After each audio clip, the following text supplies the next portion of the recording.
take the materials and just turning it into something that never been before.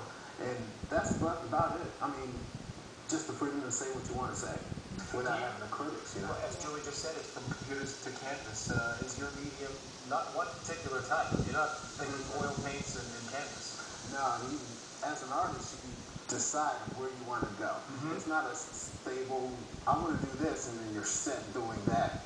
That's one of the most powerful things about being an artist, is being able to go all across the medium and try different things and find your way, you know, and ways to say things.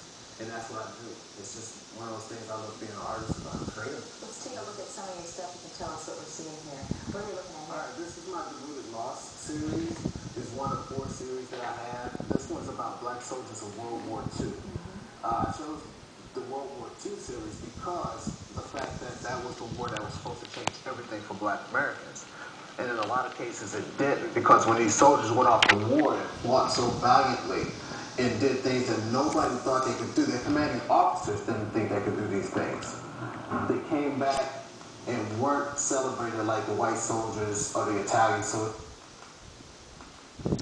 Society, in a lot of cases, they were hung for wearing their uniforms. And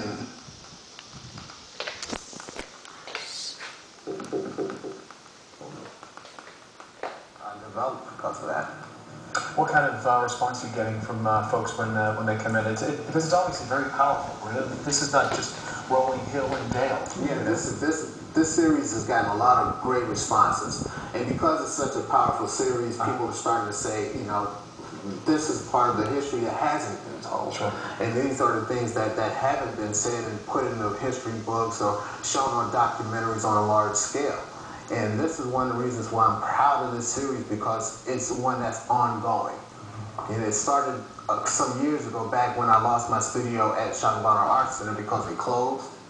And then it formed from there. I made this series, I started it off because it was so important. I started it in the back of my pickup truck outside my apartment. Really? Yeah, because I didn't have a studio to work in, but it needed to be done and it needed to be set.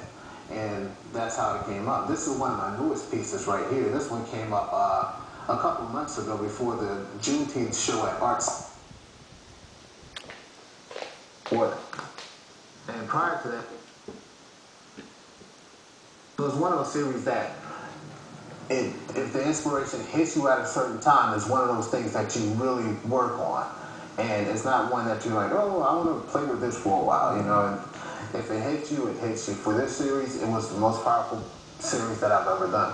Well, and there's so many layers to it. You can just look at the art and say how beautiful, and then learn the meaning behind it, which, as you said, can be something ugly, and then educate people, which goes back to something beautiful again. Yeah, this series is one of the only series I had to actually study for and find topics and really look into the different things and reasons why I wanted to do these pieces.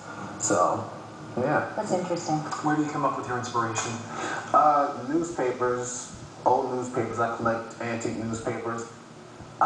You know, kind of into World War II. I have a Life magazine that actually started the series of it was the 50-year anniversary of World War II. And I've just read a couple of the letters that were in there from black soldiers, and both of them said about the treatment that they were going through during World War II from either the soldiers on the opposite side from German soldiers, or even their own counterparts in their own military and their CEOs. So it's one of those things that I felt like I needed to talk about it. And